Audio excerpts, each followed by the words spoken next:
Well, all right. And welcome to the Eternal Baseball Podcast. As you can see, we are flying solo tonight. Probably not a good thing, but we'll see where the day takes us. We do want to thank the guys showing up on time and even a little early. That's Cameron Fletcher, batting lead off, and Lester Alvarez in the 2-hole. Happy Easter to everybody. James hitting third.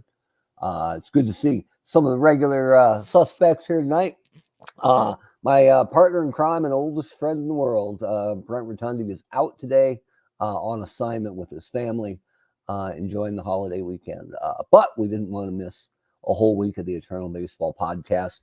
So here we are, and we are getting into debut teams tonight. So it's the Arizona Diamondbacks and the Colorado Rockies, and it's in Colorado. So hopefully we'll get a lot of runs both ways. But the way we pitched, oh, look at this. Flattery will get you everywhere, right? Like I could back up, but this is my head at actual size. I rock about a 7 3/4 fitted cap, so this is the totality of what I'm balancing on these shoulders every day. But anyway, it'll shrink down when we bring up the week that was, and the scoreboard and the gameplay. So, but what I pitched out in our Eternal Baseball newsletter that went out, always goes out on Saturdays now because of leap year, was that we'll have the most interactive game ever tonight. So whether you're a Rocky fan or a Diamondback fan, your voice will definitely be heard tonight. You guys get to help me with the lineups for both squads and the in-game decisions. That way, when the relief staff explodes in my face, I can blame it on somebody else. So, but it is going to be a good show tonight. We'll see if it moves faster or not. I have a penchant for talking a lot, but still moving quickly. We'll see how that ends up. But let's bring in the other screen here. This guy, and make sure to share the audio because I forget that sometimes. And that'll shrink my head down to a more manageable size. There you go. So now hopefully I won't be affecting the tides anymore. But this is the week that was. We're way out here in week 20, which doesn't leave a whole lot of time left if you're making a push. And we do have a couple of really good races, and that's what I'm most excited about. Every year when we roll the dice and reboot the season, we never know exactly where it's going to go. The really veteran franchises, your Cubs, your Reds, your Red Sox, your Yankees, the Dodgers, the Giants, they almost always do well because they have 120 years more for some of them of history to draw from. And so with a talent roster that deep, they're almost always good. But you never know exactly how it's going to go. And we're always hoping that we have at least a couple competitive division races and wildcard races now. And we have that. So we'll get into that here in a little bit. But looking at the week that was, we're way out here in week 20. I don't know if that helps if I highlight it or not. But the really good weeks this week went to the Baltimore Orioles at 5-1, the Chicago Cubs at 5-1. The Guardians have stormed back with a 6-0 week, and the Tigers having a rough week to tie for that AL North title and also get right in that wild card mix. And I'll show you exactly how that's happening. Look at this. Bruce Bochy, because I'm award winning, right, at a championship level, or is that because Bruce Bochy reportedly could fit a 6-pack of beer in his batting helmet? I forget what deal it was, but he got traded at one point in his career and took his batting helmet with him with the blessing of his former squad because nobody else could use it.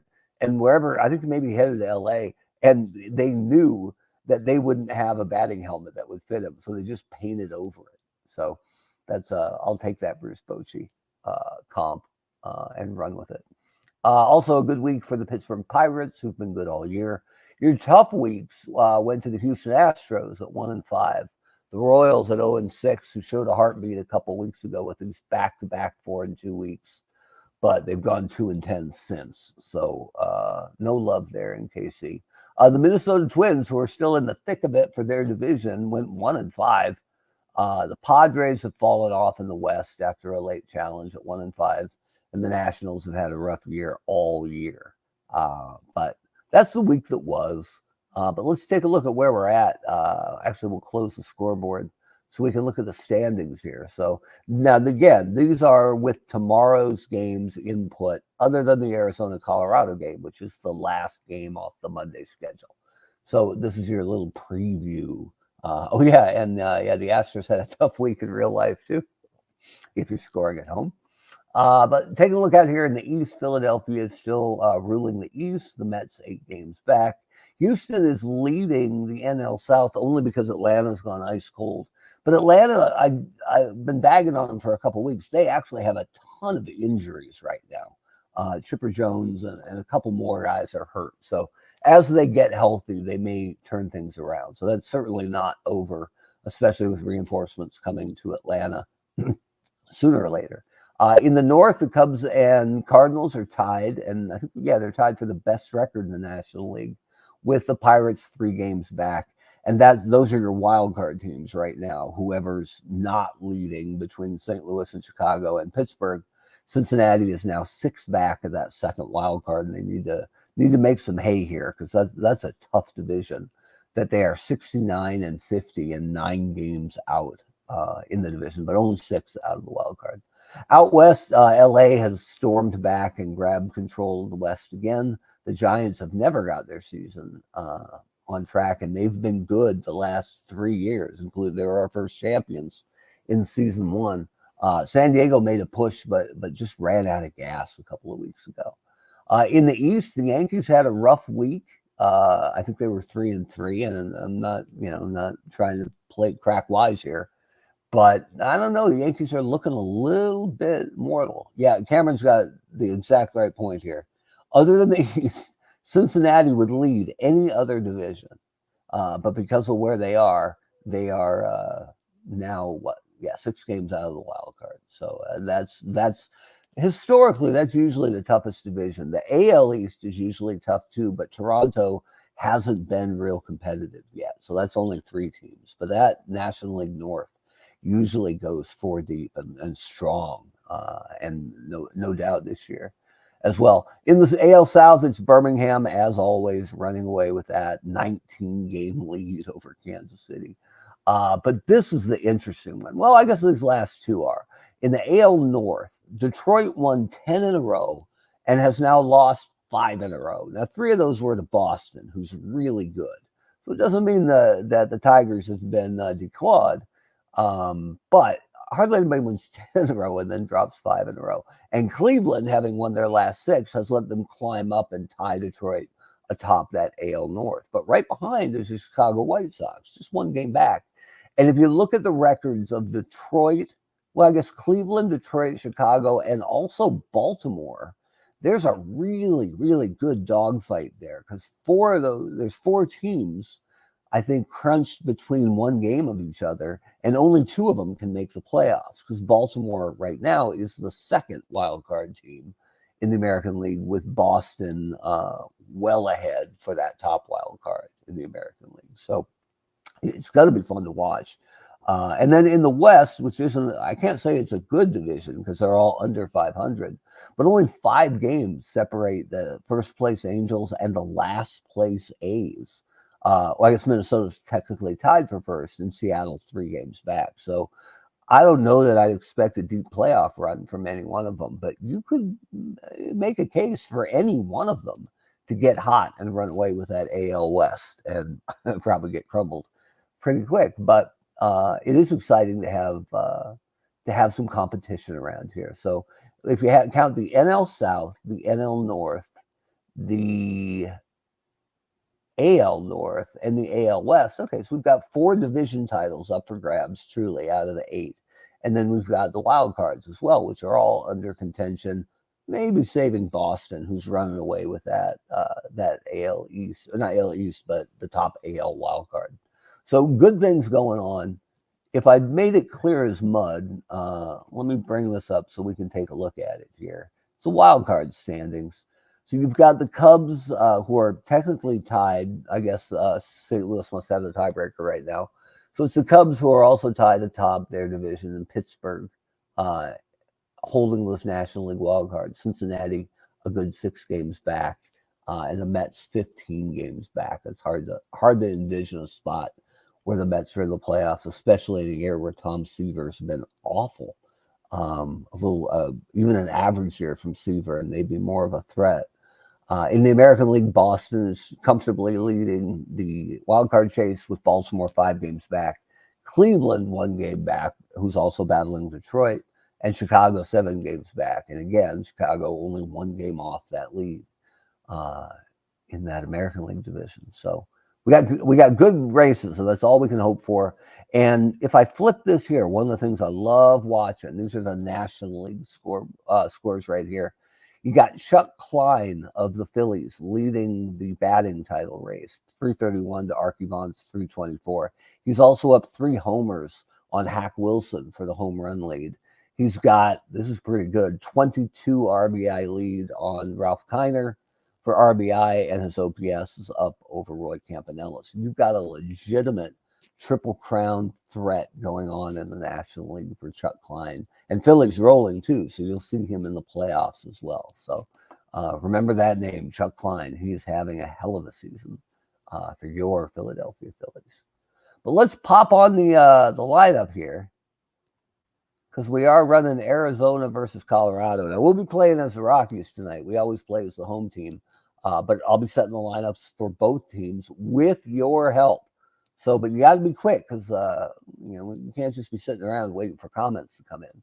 So be ready here. Oh, look at this. Yeah. I have done it wrong in the past. But, you can't say RBIs, plural, because the term itself is plural. It's runs batted in. So you can't it doesn't make it plural to add an S to it. It's already plural. So proud to get that right for you. So here we are out in Coors Field, where I've been for an All-Star game, actually, back in the 90s. We were behind we had terrible seats. We were behind the fence over here in right field in media overflow. But whatever. It's my first All-Star game with my boy Chris Passamano. We had a good time. So firing it up here. We're controlling both squads, at least here at the beginning. The pitching matchup it feels like a good one, even though Curt Schilling has had a rotten year for Arizona, but he has come on lately. So he's 4-11 with a 5.08, just a total rough year. Oh, and then look who's here. It's our pal Robbie Rossari, who wasn't sure he'd be here on time. That's the only reason he's not sitting right next to me here. Cameron is a Coors Field veteran as well. It's a good-looking park. I had a good time there.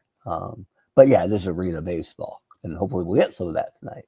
And then over on the other side, usage is all over the place here, which means these guys have pitched more than they should.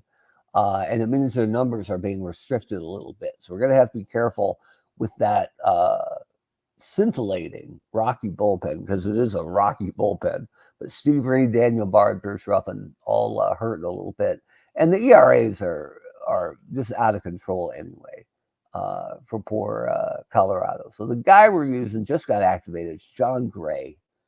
He's our great hope tonight. Hopefully he'll do well. So we're going with the Rockies here. Now I'll start putting these down here. And if you have a dispute or a disagreement or a guy you're dying to see tonight, let me know.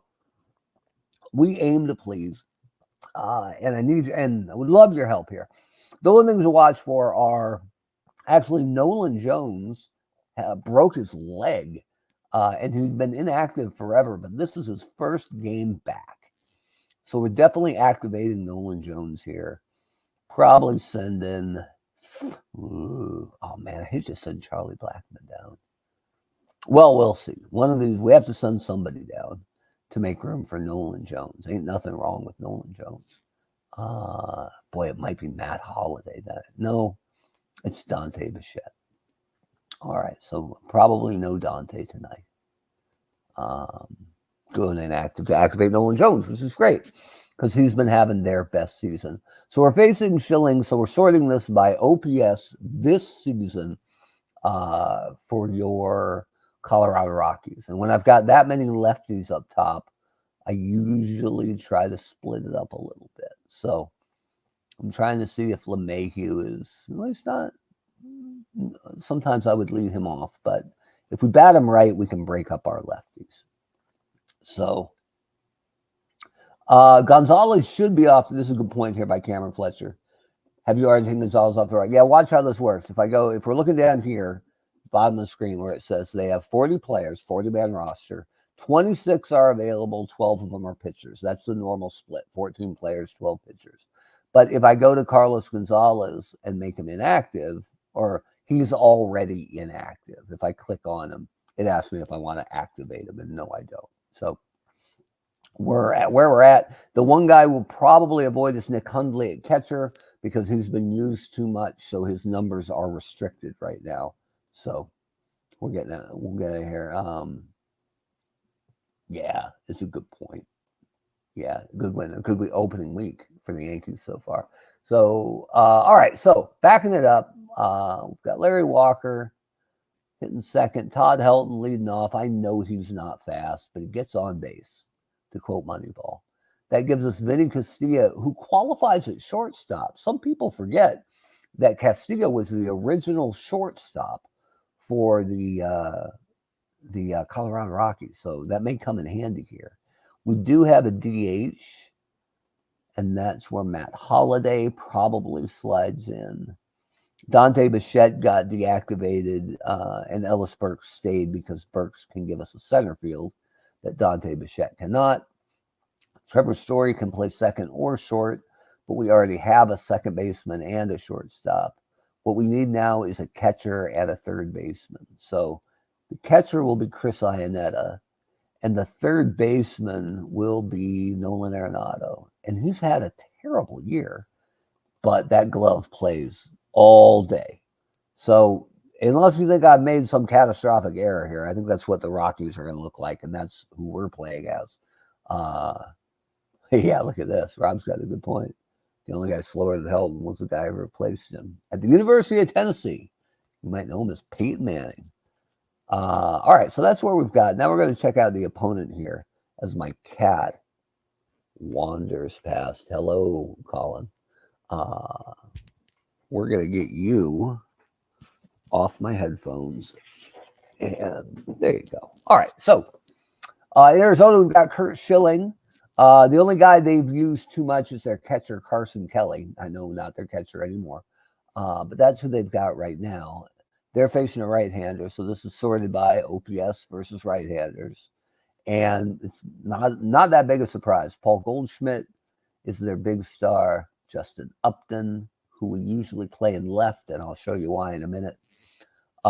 Based on base percentage, Orlando Hudson leads off, real good glove too.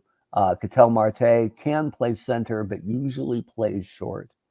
And then Steve Finley is, you only think of him as a center fielder, but he qualifies as a right fielder as well, which is good because Chris Young qualifies in center. And that's the only place Chris Young can play. So Chris Young plays in center, and that slides Finley over to right. I mean, I guess we could play Carson Kelly, but the numbers are going to suffer a little bit. Eduardo Escobar plays third most days, but I'm betting Diamondback fans would like to see, we'll play Matt Williams at third and we'll DH Eduardo Escobar. And for diehard Diamondback fans who can't imagine an all-time Arizona team without Luis Gonzalez, I hear you, I get you. But he's had two big stints so far this year. And if you look all told, he's hitting 183 on the season. In about a fifth of the season, he's got 1 homer and 8 RBI. He's just cursed this year. And it happens with the random modifier. Obviously, he's getting slowed down, and they couldn't take it anymore. So Gonzo's having an off year. Hopefully, we'll see him next year, as James says. Finley never hit 50. That was Gonzo, I think. Gonzo hit 50, that one spike. But here we go. I think we're ready for baseball. Let me fire it up.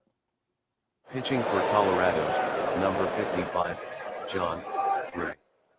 Leading off for Arizona, second baseman, Orlando Hudson. All right, you guys have to give me the thumbs up. Make sure you can hear things out there. I think so. Play ball. We'll see if the heads are too big or not. Let's see. Medium or large. Oh, and we'll give Arizona to the computer.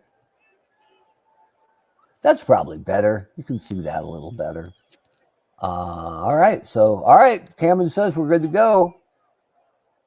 So we are off and running. And I do mean that literally because Ionetta has a terrible arm. I'll have to check that. He's rated with a 1 arm. That's really low. It might not be a good arm, but I don't know about a 1. But if Roto were here, I guarantee you we'd be running wild. We'll see how it goes. But we're Colorado. That's right. So we're pitching. Let's keep an eye on Ionetta behind the plate. Little dribbler to LeMahieu. Left fielder, 1 down. number 8, Justin Upton. Fair enough. He got a lot of that. Yeah, he got all of that. Well, that didn't take long. Welcome to Coors Field, everyone. Justin Upton, Shortstop, the solo shot. number 4, Diamondbacks on the Ketel board. Marte. Here's, I believe it's Ketel Marte, but it's not Ketel. But yeah, they just went back to back. It could be a long game. And we have a bullpen. First baseman, exhausted. number 46, so, Paul Goldschmidt. There's Paul Goldschmidt. Strike 3. Sitting right down. Fielder, Steve Finley. Stephen. Finley got a lot of that, but it looks like Ellis Burks is all over it. Pitching for Arizona, number 38, Curt Schilling. Leading off for Colorado, right? First baseman, number 17, Todd Helton. Yep. Yeah, this is pretty much what we're looking at here. Yeah, I would like to get better ballpark photos to play in, but it's really hard to get a full, good ballpark photo that isn't from pregame or postgame. Maybe in the off season I can do a little groundskeeping and clean it up a little bit. But if I can get just a good square look at the whole field, I'm kind of taking what I can get. Yeah, could be. We'll see. We'll see. We can always go to, hang on. Who's our other catcher? Wow, who is the other catcher? Oh, Nick Hundley, who's exhausted. We might have to switch him out for Yorvit Torrealba. We'll see. But not during the game. All right, here's Hall of Famer Todd Helton. Walking. See? Leading them off. I knew it. Right fielder, number 33, Larry Walker. Hall of Famer Larry Walker. I'm telling you, it's an easy game. And the only people mad about that are Diamondback fans and Expo fans who are second furious baseman, that Larry number Walker 26, plays in DJ Colorado. LeMahieu. Oh, LeMahieu. I'm not even going to try to fix that tonight. Whatever. Left fielder, number 22, Nolan Jones. Come on, Nolan. Strike 3. Shortstop, Vinny Castillo. Ooh. All right, just give me a shot at this one. Options. Castillo. I get that's what it looks like, but Castillo. Castillo. Castilla.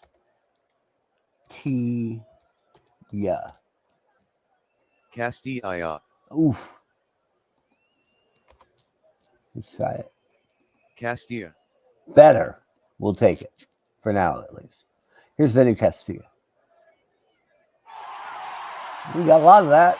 Justin Upton's looking up, and he will kiss it goodbye. Loving it. So Castillo with a solo shot to left. Number 5, Matt Holliday. And the Rockies take a 3-2 lead. I forgot to mention on the way in, this is game 2 of the set. And Arizona took game 1 6-2 behind 2 homers from Ketel Marte. And those are off German Marquez. And Miguel Batista pitched 7 strong innings as Arizona took game 1. So this is Colorado trying to fight back with Matt Holliday. Center fielder, number 24, Chris. So we go to the top of the second here. Rockies up 3-2. Let's see what we got here. Yeah, right? Doesn't like hearing your name pronounced correctly. Lima Hua, right? Yeah. He's the lead singer of Mocha Hakalika Means Hockey, the Wayne Gretzky theme. Oh, look at this. Straight from the Michigan hockey game. Hello, Tino. Tino, who's Tiger fan #1, whose team won 10 straight and now has dropped 5 in a row. So we need some of that Michigan hockey magic to motivate your Motor City Kitties. Here's Chris Young. Dribbling it through the infield. Catcher, number 18, Carson Kelly. Here's exhausted Carson Kelly. Sending it back where it came from. Okay, so Chris Young's trying to take third. We can't let that happen, so we're going to try to catch him there. Not in Designated time. hitter, number 5, Eduardo Escobar. And I get it. That's a big reason why we start our seasons after the World Series is to try to cover the long, cold winter, right? And we get our World Series done before Major League Baseball's All-Star break. We know everybody loves Major League Baseball, and we're not trying to replace it or be more important than it. We're just trying to bridge that gap because sometimes it's a long off season. So I like the way we're set up to get in and out and not even be in the way. All right, so first and third, Kelly and Young, nobody out. Here's Eduardo Escobar. He gets under one, but it looks like Burks is tracking it. But it is a sac fly. Baseman, Matt Williams. Chris Young scores the game-tying run. We're still tied up 3-3. James, Finley did, those were good Arizona teams, though. I never heard any whispers about Finley. Maybe other people did. The Gonzo spike was a lot like the Brett Boone spike and the Brady Anderson spike, right? Where I don't know that, and especially the forearms when they won the World Series and the veins sticking out of them. I don't know. I'm not sure that was a good look.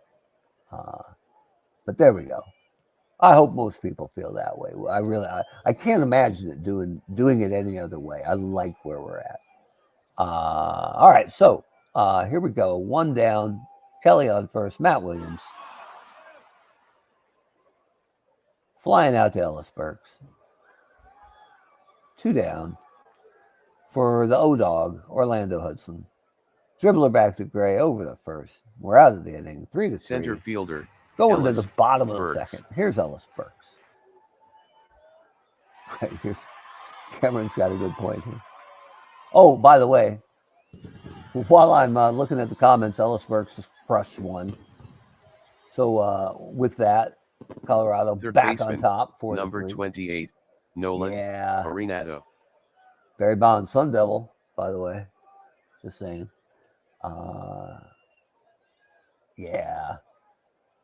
James was talking about. Well, and there was Caminiti, who was one of the guys who was honest about it afterwards anyway.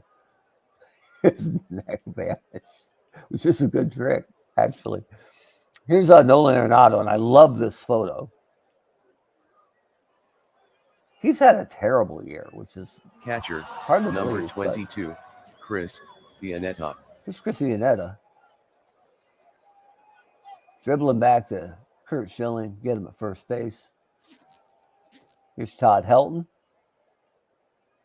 Leading the league in total goatee, I think. Another single. Again, I'm hitting him leadoff, and it seems to be taken. So with 2 down, runner on first, here's Larry Walker. A little 3-hopper. Right. That's true. He did boomerang. It was an amazing comeback for his neck. But we're back here, top of the third. Here's Justin Upton. I mean, I love playing Arenado. It's funny because we actually did a bit in one of the seasons, I forget which one, where we analyzed the defensive proficiency of the basic starting 9 of every team versus right-handers, their typical starting lineup, to see who was the highest rated defensively. And it surprised me, but it probably shouldn't have. It was the Rockies. And despite not having a franchise catcher maybe ever in their franchise's existence. If you look at Helton at first, LeMahieu at second, Tulowitzki at short, or Story, either way, Nolan Arenado at third, Walker in the outfield, Burks was a good glove. I forget who the left fielder was, but the defensive proficiency over the years in Colorado is pretty impressive. And when you put it together at the same time, it's pretty ridiculous. So I don't think Colorado gets the credit they deserve for having those sweet gloves over the years. I guess you can't afford to give extra outs away in the Mile High City. But here we are, top of the third. Here's Ketel Marte. Homered twice yesterday. Oh, here's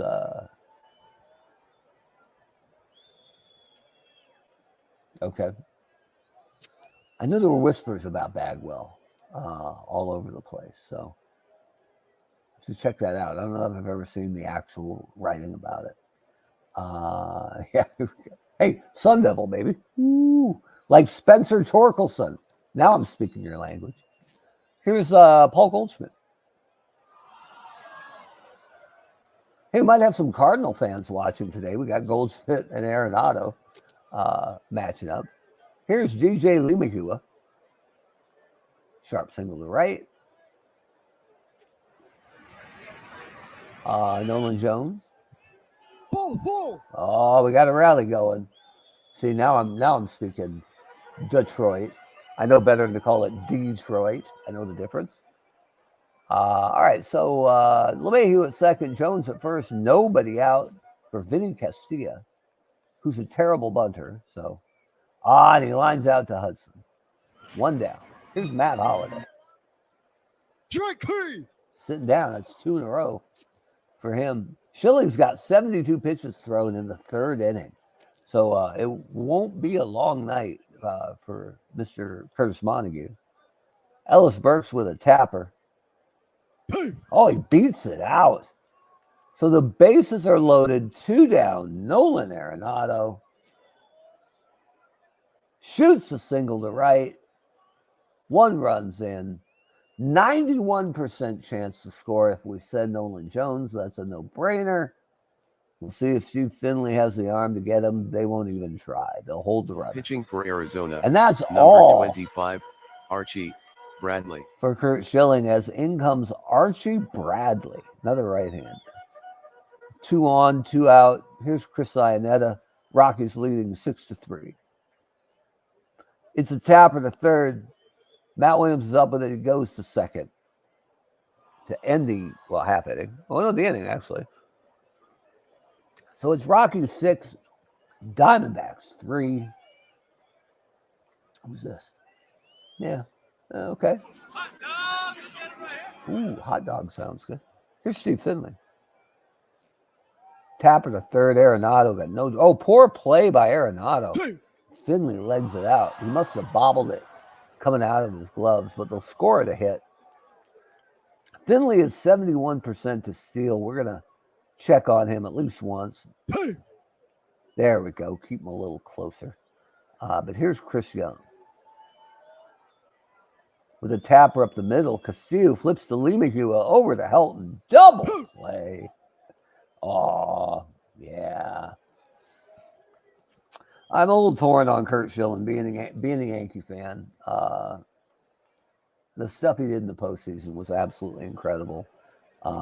He has some self-inflicted wounds since. I did like his current stance where he's not going to show up in Boston for the 2004 title celebration in a couple weeks out of reverence for the Wakefield family and the terrible tragedy they suffered over this last year. So, but man, I was in Arizona when he first arrived, and it was ludicrous how exciting it was. And him and Randy as that 1-2 punch, I don't know that we've seen a better 1-2 since. Those guys were out of control.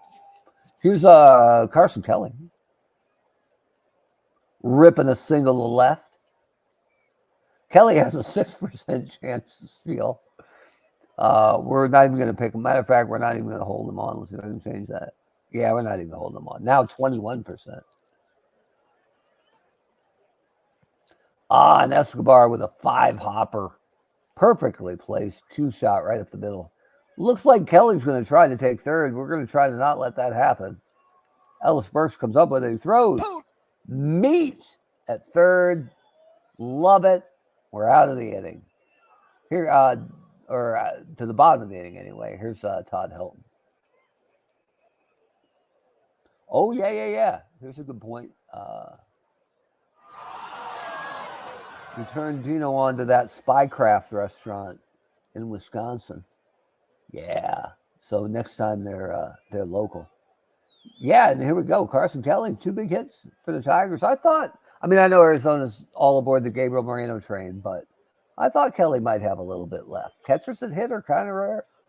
He was the centerpiece of that Goldschmidt trade. Ugh. Here's Larry Walker. Oh, man, I tell you, it's like playing pinball. Single to right. Here's Lee Mahua, who's a fantastic bunter. Maybe we'll surprise him. Little bunt up the first baseline. Lee Mahua is done, but Walker advances. All right. For Nolan Jones. Ball 4. Walking. Take your base. That'll bring up Vinny Castilla, whose name I fixed. He gets under one, but Chris Young looks like he's all over that. And he is. So we go to the top of the 5th. Diamondbacks trail 6-3. Here's Matt Williams. Tapper to Arenado. Getting it done. Yeah, we're talking about Carson Kelly here. Had a great spring. I didn't know that. So he's off to a good start.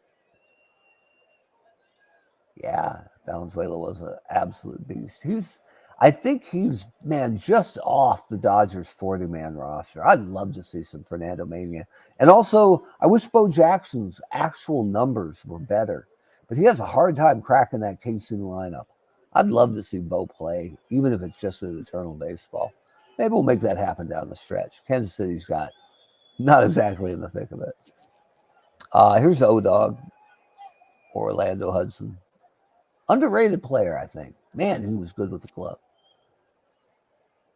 And here's Justin Upton with a little tapper. Castilla's up with it. Throw to first. Going to be close. Safe at first. Got a 1-out rally going here with runners on first and second. Here's Ketel Marte. Walking. It's not what we need here, John Gray. One down. Here's Paul Goldschmidt, the cleanup hitter. Walking in. There's a play I hate more in sports than walking in a run. I can't name it for you right now. It's just ugh. So with 1 out, here's Steve Finley. A tapper to Gray. We can throw home. All right. Somebody tell me what to do here. 1 out, we lead 6-4. Gray has the ball. Got an 80% chance to nail the runner at home, but a 91% chance to turn the double play. You probably got to go for the double play, right? Because there's 1 out, that gets you out of the inning, no run score anyway, right? So who's going to step up to the plate? Somebody tell me. Am I coming home with this, or are we going for the double play? I'll wait. Yes, go for the double play. All right. It's almost unanimous. 2 double plays and 1 bring up Fidrich. Yeah, Big Bird would be something. All right, everybody say a double play. Here we go. Throw home? Yes. No, not throwing home. Over to Lee Mahua, back to Helton. Double play, as usual. Fans know more than me. As I prepare for my cat to jump back up here and get involved in the podcast. There he is. What's up, Playboy? All right. Next up, Matt Holliday. So we're in the bottom of the 5th here. Rockies clinging to that 6-4 lead. Holliday, 3 strikeouts. Must be mad about his son getting sent down for service time manipulation. Here's Ellis Burks with a liner, but Upton comes up with it. 2 down for Nolan Arenado. Oh, yeah. Cameron's way ahead of me on this. John Gray's thrown 83 pitches, and his max is 110. He's probably got an inning left in him. But let's see what we're dealing with here in our bullpen. So the closer is just fine. Brian Fuentes has been great. It looks like Houston Street, Curtis Laskanik are our best options out of the pen. So we got 3 good innings and a lot of bad innings in that pen. So Fuentes will close. Street's been better than Laskanik. Laskanik has more length, though. So it looks like Curt Schilling is our first guy. We'll get him warming up. All right. Here's Chris Young. Ooh, who really got into that. So a couple things here after Chris Young homers. It's funny how homers interrupt my diatribes. But with that, the Diamondbacks closed to 5-6. So Cameron brought up, and good point, better start thinking about somebody because Gray doesn't have that many pitches left, and innings can go sideways quick in Coors. And then James with a really good note. Does the stadium affect the hitting pitching stats? Yes, it absolutely does. And not just the stadium, but the era that you're playing in. So we're playing in the modern era, and we're playing in the modern stadiums for everyone that we can. Something like Montreal Olympic Stadium isn't exactly modern, but the idea is that it's today's baseball with all the players, great players from history in their prime playing right now. So the main reason we chose the software, and it's Action PC Baseball from dksports.com, and that's an unpaid plug, but their game is so good. And they also do basketball and football and golf and hockey, and there's lots there if you're a fantasy sports fan. But we tried a couple of different softwares, and this was the one that had the most realistic park-adjusted stats and realistic injuries, and the ability to have that randomizer where every year, every player can be anywhere from 30% up to 30% down of their entered statistics. And that number is random and can't be viewed or altered by anybody. The only way you can tell is when you watch, a great player go for most of the year and struggle, or a guy have more power than you ever expected. You figure that modifier is either restricting or assisting his numbers. So, yeah, OOTP is one we've tried. We just had a hard time maneuvering the rosters in OOTP. I know it's very popular and lots of people use it. By the way, the poster child for the restricted numbers, Ty Cobb, who has not hit 300 yet, despite having a peak average of 402. So we are, believe me, rooting for Ty Cobb to have a big year sooner or later. Right now, we got John Gray with 23 pitches left in that right arm. Nobody out, and Carson Kelly. Lining out to Nolan Jones. Here's Eduardo Escobar. Sending one to right. A long way to right. And we're tied up. You know what? It's better than a pitcher's duel. So with Laskanik ready and Gray at 100 pitches and it tied up at 6, I think it's a good time for a break. So let's go get our friend. Pitching for Colorado. It's a good pitcher. Laskanik. Good enough. Against Matt Williams and then the top of the order. That's a good way to start. Here's O-Dog. Yeah, the conga line continues. Runners on first and second, one down. Here's Justin Upton. Walking. So far, we got 2 walks and a single from Laskanik. Bases are loaded, 1 out. Here's Ketel Marte, who homered twice yesterday. Yeah, James is dead on here. We don't have a lot of good options. We have a lot of bad options, but it doesn't take them long to get ready. That's the good thing. So Houston Street is our next good option. It'll take him 1 batter to get ready, but that 1 batter is Paul Goldschmidt. Ooh, he sits him down. All right, so here you go. If I visit the mound, which is fine, Laskanik has plenty of pitches, 22 at least. So first comment gets it. Am I going with Houston Street here with 2 out, or do we let Leskanic try to get Finley to get out of the inning? They're both right-handed, so no advantage there. Platoon, not platoon-wise, but split-wise. First one gets it. Street or Leskanic? Make the swap or stay put? Yank him. TD makes the call. It's Houston Street time. Now, that may mean we have to go to somebody less tasteful between Street and Fuentes if we have that chance. Let's hope. But for now, here's Houston Pitching for Street. Colorado, Houston Street. With 2 down, Steve Finley at the plate. Check 3. Sits him down. Credit to TD. Brad Ziegler is now pitching for Arizona. Pitching for Arizona, number 29, Brad Ziegler.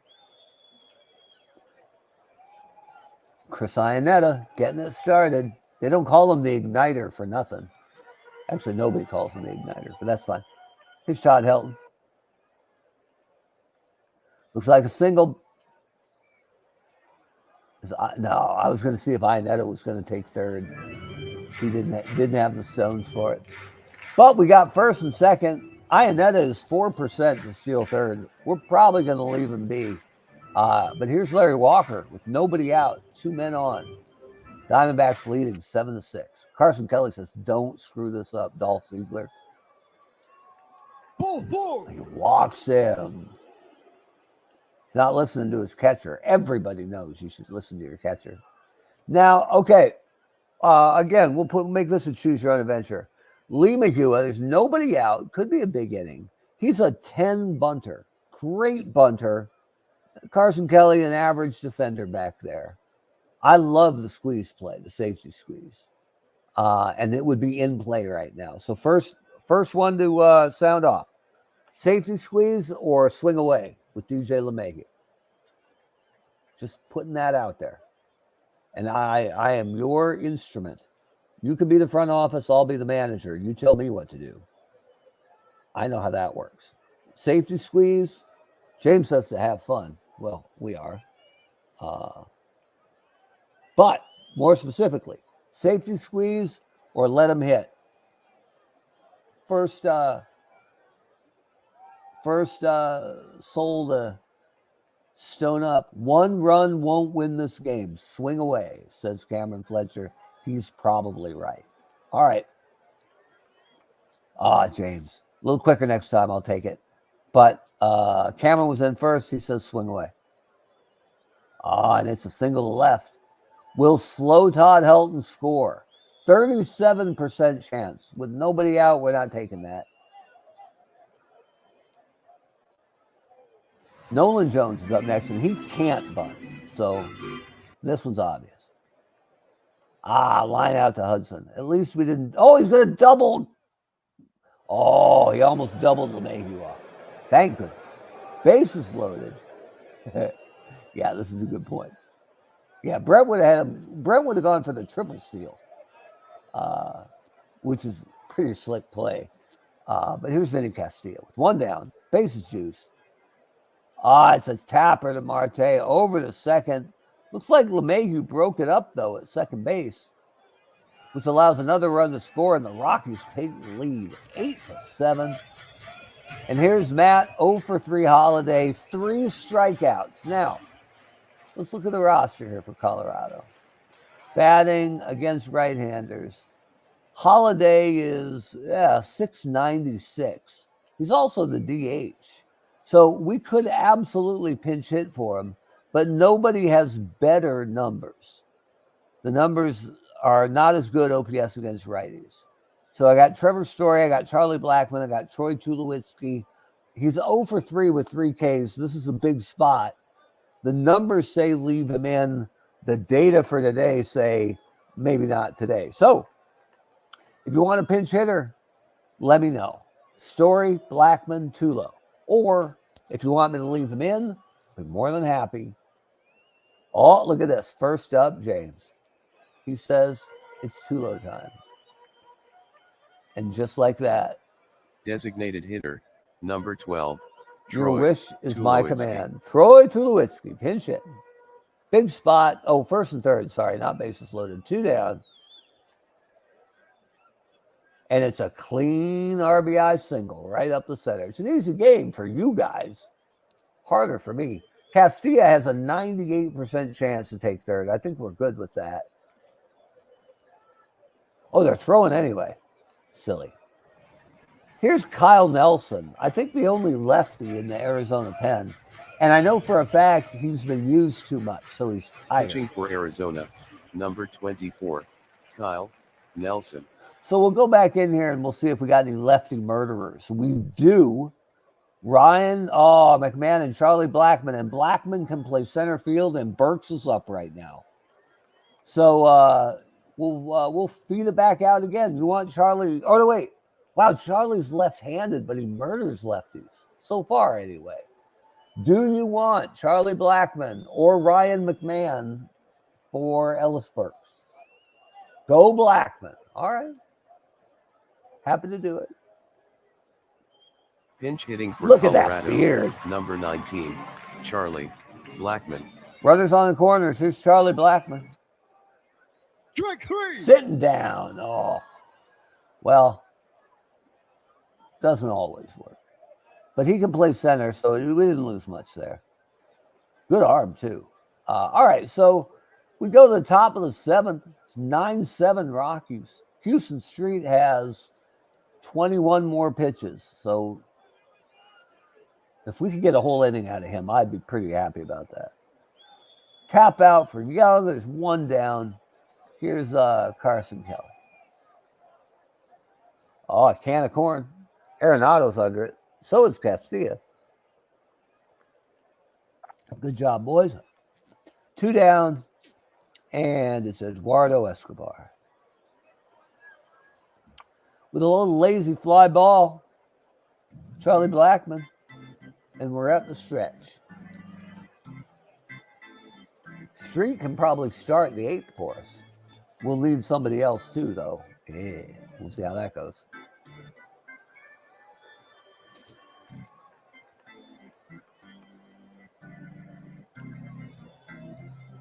Bum, bum, bum.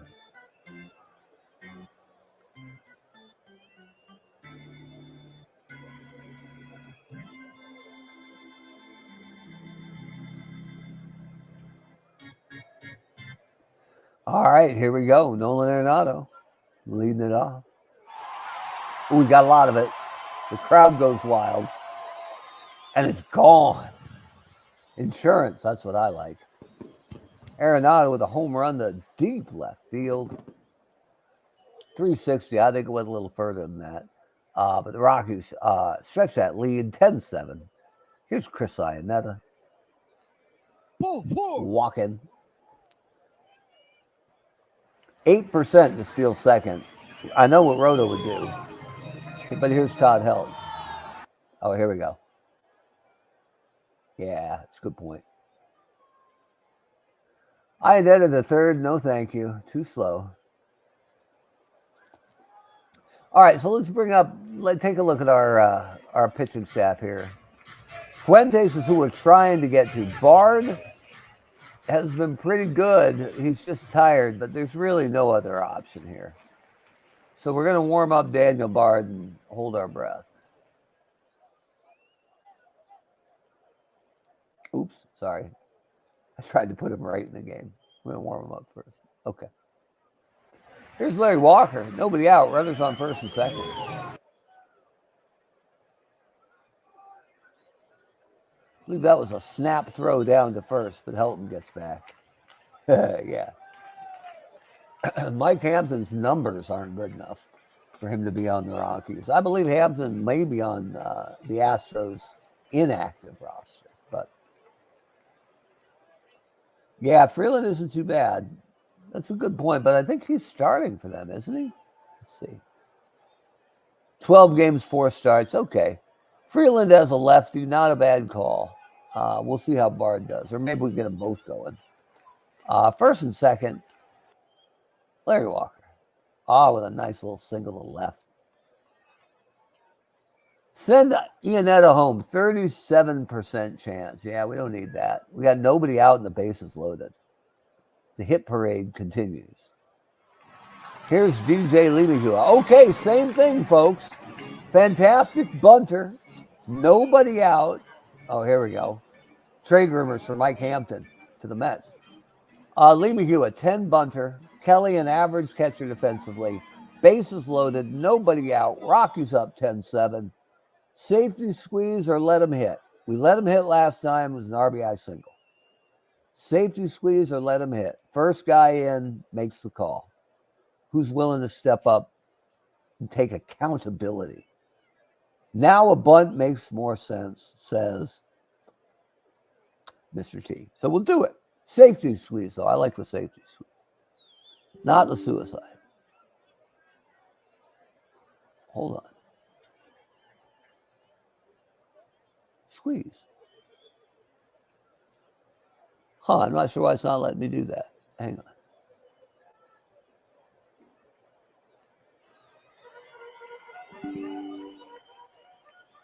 That is slow, but I still like it. Safety squeeze. I liked how it tried to protect me from making a bad decision there, but I wouldn't let it. The bunt's in the air. Goldschmidt's coming in. Look at the slow-mo here. It's agony. Get down, get down, get down. I think we're in trouble.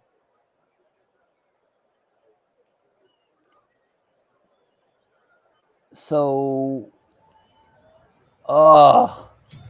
Goldschmidt caught it in the air and doubled off Iannetta. What a crusher. Let's see if Nolan Jones can make me forget how bad that tasted.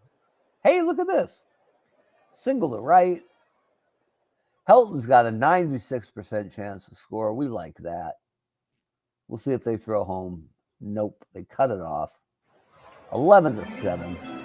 And here's Vinny Castilla. Yeah, exactly. Whose idea was it to bunt? Exactly. And the computer even told me, you sure you want to do that? The Cubs bunted into a double play. Ugh. Against the Cardinals. That must have tasted great. So here we go. We got Houston Street. We got Daniel Bard behind him. There's no lefties to be terrified of until Finley, although Marte's a switch. Well, Hudson's a switch. Street gets at least Matt Williams. Let's see where this goes. Strike three. Sits him down. Let's check on him. Mound trip. Street looks tired. That's all I needed to hear. Here's Daniel Bard. Oh, wait a minute. We'll get Chatwood ready just in case. And we'll put Bard in. All right, Daniel Pitching Bard. for Colorado, number 52, Daniel Bard. One out. Here's the O-Dog. He lifts one a long way. It's off the wall. Larry Walker comes up with it. He'll bring it back in. Yeah, Chatwood's a starter, but he has pitched some relief for him. So I'm hoping we don't have to use him because, honestly, Colorado needs all the starters they can get. But with Hudson at second, here's Justin Upton. Strike three. Sit down. And Ketel Marte. With a dribbler over to Todd Helton, he'll take it himself. And we go to the ninth. All right. Now, Arizona has left Kyle Nelson in way too long. Occasionally this happens. So we're going to control the Diamondbacks here. Take a look at their roster. Take a look at their pitchers. It's like Matt Manti has actually done real well for them. Valverde, not bad either. So we will get Manti warming up for them. And then I'm just going to control both right here so I can help them make this swap. So it'll just be Arizona's going to pitch, Tulowitzki's going to hit. Strike three. Sit down. And now, if you're Arizona, you can do a mound trip. Nelson looks tired. That gives Manti enough time to get ready. We'll get Manti in. Pitching And for Arizona, Matt Mante. for Colorado, we will get Brian Fuentes warming up to close this thing down. And now we'll give control back to Arizona. Just like that. Let's see here. Cameron Fletcher, hang on. Pitchers, Freeland. I show him in 12 games, only 4 of them starts. Right here. Right here. But given how bad the ERA has been on Ubaldo and now John Gray. Oh, sorry, we're talking about Freeland. I started Chatwood. My bad. So you're absolutely right. Chatwood has 24 games, 24 of them starts, but they've been awful. So which one did I have warming up? Yeah, we don't want Chatwood. Chatwood can sit down. We wanted Freeland. That was my bad. My bad. It's the bullpen. It doesn't matter. They're all here to hurt me. Here's Charlie Blackmon. Nobody on, 1 down. He got into it a bit. Steve Finley's got a good glove. He'll put it away. 2 down. Here's Nolan Arenado. With a little pop fly. Justin Upton's under it. We go to the top of the 9th inning. Rockies leading 11-7. No sign of Moonlight Graham. Tino's taking no responsibility for that bunt. I was going to bunt too. But now it's Fuentes' time, I think, although Goldschmidt. All right, here you go. Goldschmidt murders lefties to the tune of 324, 296 against righties. And Bard hasn't been bad and has 19 pitches left in his arm. So, am I letting Bard pitch to Goldie, or do we go to Fuentes, splits be damned, and go to our capital C closer right now? Do you stay with Bard, or do we go with Fuentes just for Goldschmidt? Because we got Finley coming up next, so Fuentes is taken over regardless. Tino says wants to amend, and so does Cameron. I would stick with Bard. Stick with Bard. All right, fair enough. Strike 3. Ooh, you guys are on it. Now, Finley, yeah, well, the split isn't massive, but Bard's only got 12 pitches left. Everybody said Bard. So, all right, I'll hang this on you guys. Finley is 263 against lefties, 277 against righties. So, the advantage here is with Fuentes. He's the closer. He's had a good year. We go to Fuentes here to go lefty-lefty, correct? Unless someone's dying to keep Bard in. Anybody want to make the case to keep Bard in, or is it Fuentes' time? Just throwing that out there like a choose your own adventure. Now, Ricky Vaughn. That's actually a really good call. Who's making this call for me? Because I think it should be Fuentes, but I'm willing for somebody else to be the scapegoat. Fuentes! James, the voice of reason. In comes Brian Fuentes. Pitching for Colorado, Brian Fuentes. Against Steve Finley. Now, just to be fair, let's take a look over here. Does Arizona have any lefty murderers? They might. Yeah, weirdest thing, a Rubio Durazo hits lefties really well this season. So he would hit for somebody. Is it going to be Finley? Young's better than Finley. And Kelly's better than both of them. So, yeah, this is the spot. So, just out of fairness to Arizona, we'll take control. We'll give them Durazo for Finley. The numbers Pinch say hitting for Arizona, Rubio Durazo. We'll give them control back. And here we go.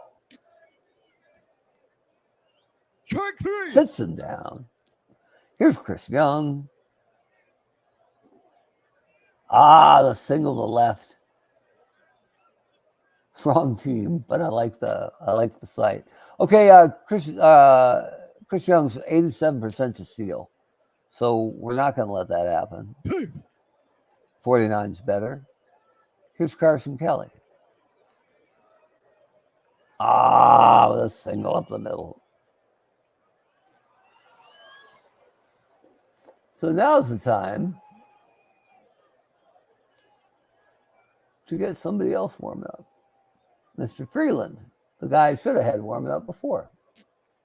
So first and second, 4-run lead, 2 men down. Here's Eduardo Escobar. He gets under one. Oh, Jesus, look at that go. It's a 3-run shot. And the Diamondbacks are within 1. Fuentes only has 13 pitches left. Matt Williams hurts lefties, but the only other guy I got getting ready is a lefty as well. So we'll see. To dribble to third, Arenado charges. The throw is in time. And the Rockies win. The Rockies win. The final score from Coors Field: Colorado 11, Arizona 10. Houston Street is the winner. He is now 1-2 on the season. Brad Ziegler picks up the loss. He is now 6-8 on the season. Ketel Marte hit home run number 18 on the season. Justin Upton hit number 10. Eduardo Escobar hit 2. He now has 14 on the season. Man. Chris Young hit number 6. Nolan Arenado hit number 11. Larry Walker hit number 11. Ellis Burks hit number 14. Vinny Castilla hit number 10. Time of the game, 3 hours, 47 minutes. Ooh. In a tight 3 hours and 47 minutes, we had, as James would say, a typical Rockies game. And I can't agree more. For what was a matchup of 2 last place teams, because Arizona's in the National League South, remember, this was a pretty good game. And I appreciate all the help we got along the way here. Moving on down, Daniel Bard was supposed to have terrible stuff tonight, but he actually pitched well. Matter of fact, that whole bullpen was not bad. Fuentes got bit at the end. But Houston Street gets the win with 1.2 innings of hitless relief, 1-2. Appreciate that from him. And our player of the game was Nolan Arenado. It looks like we had 9 home runs in that game, right? Yeah. Whew. Hot dog vendor hit one. Cameron's got a good point. Broncos 11, Cardinals 10. Yeah, the Broncos, I'm not sure they scored 11 points in any game this year. But you know what? Entertaining game, and 2 teams we hadn't featured yet. We want to get every team on the Eternal Baseball podcast at least once a season.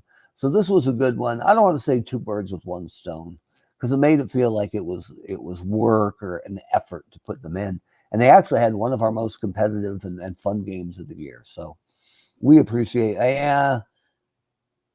Cameron's keeping it real. Scannick with his 3 walks. It wasn't great.